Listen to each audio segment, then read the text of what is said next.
అనగనగా ఒక చిన్న గ్రామంలో అర్జున్ అనే ఒక బాలుడు ఉండేవాడు. బయటికి చూస్తే అతని జీవితం సాధారణంగా కనిపించేది. కానీ అతని మనసులో మాత్రం ఒక నిశ్శబ్దమైన బాధ ఎప్పుడూ ఉండేది. అతను తాను ఎందులో గెలవలేనని, తనకి తానే అసమర్థుడని అనుకునేవాడు. పాఠశాలలో అర్జున్ టాప్ స్టూడెంట్ ఏమీ కాదు. క్రీడల్లో కూడా ఎప్పుడూ చివరిలోనే ఎంపిక అవుతాడు. ఏదైనా కొత్తగా ప్రయత్నించినప్పుడు తప్పులు చేసేవాడు. ఆ తప్పులే అతని మనసులో ఎక్కువగా నిలిచిపోయాయి. ఒకరోజు పరీక్షల్లో తక్కువ మార్కులు రావడంతో అర్జున్ ఒంటరిగా బెంచ్ మీద కూర్చొని తన పేపర్ చూస్తూ ఉండిపోయాడు.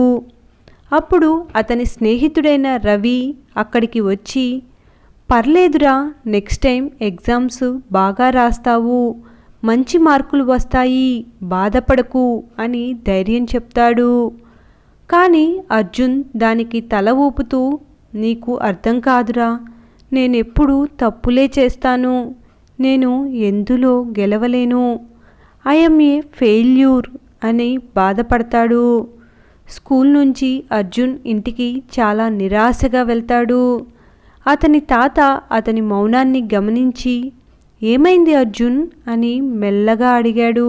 కొంచెం ఆలోచించి అర్జున్ చెప్పాడు, తాతయ్య, నేను ఎందుకు ఇతరులలా పరిపూర్ణంగా ఉండలేకపోతున్నాను, ఎందుకు ఎప్పుడు విఫలమవుతున్నాను అని అడుగుతాడు అర్జున్. తాతయ్య నవ్వాడు. కానీ ఆ నవ్వులో అర్థం ఉంది. అతను అర్జున్ని ఇంటి వెనుక ఉన్న తోటకు తీసుకెళ్ళాడు. ఒక మొక్కను చూపిస్తూ, ఇది చూడు, కొన్ని ఆకులు చినిగిపోయాయి, అయినా ప్రతిరోజు పెరుగుతూనే ఉంది. మరొక మొక్కను చూపించి, ఈ మొక్కను చూడు, ఇది సూటిగా పెరగలేదు, కొంచెం వంకర టింకరగా పెరిగింది, కానీ ఎంత పచ్చగా జీవంతో ఉందో చూడు అన్నాడు.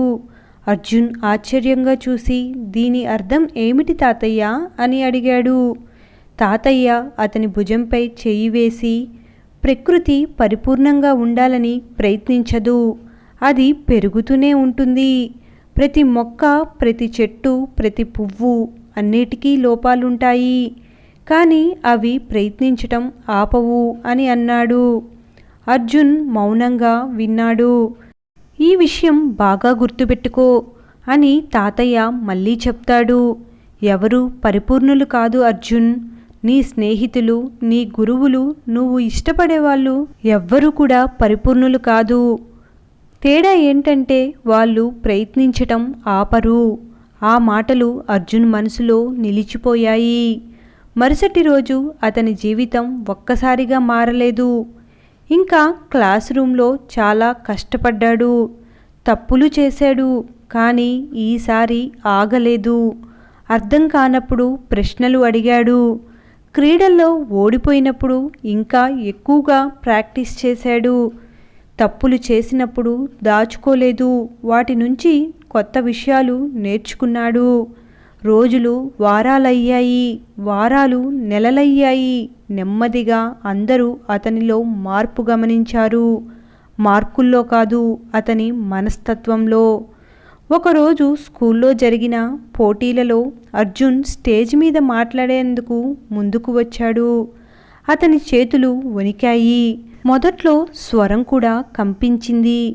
కానీ అతనికి తాతయ్య మాటలు గుర్తొచ్చాయి. ప్రయత్నించటమే ముఖ్యం. అతను లోతుగా శ్వాస తీసుకొని మాట్లాడటం కొనసాగించాడు. చివరికి అందరూ చప్పట్లు కొట్టారు.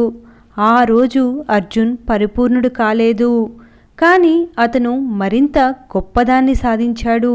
అదే ఆత్మవిశ్వాసం. ఆ సాయంత్రం తాతయ్య దగ్గరికి వెళ్ళి ఆనందంగా అన్నాడు, ఇప్పుడు నాకు అర్థమైంది తాతయ్య, నాకు పరిపూర్ణంగా ఉండాల్సిన అవసరం లేదు. తాతయ్య గర్వంగా నవ్వి, అదే నిజం, జీవితం పరిపూర్ణంగా ఉండటానికి కాదు, ప్రయత్నించటం ఆపకుండా ఉండటానికి అని అన్నాడు. నీతి, పరిపూర్ణత ముఖ్యం కాదు, ఆగకుండా ముందుకు సాగిపోవటమే జీవితంలో చాలా ముఖ్యం. Thanks for watching. ఈ వీడియో కనుక మీకు నచ్చినట్లయితే ఒక లైక్ చేసి షేర్ చేయండి. మరెన్నో మంచి కథల కోసం సబ్స్క్రైబ్ చేసుకోండి. Thank you.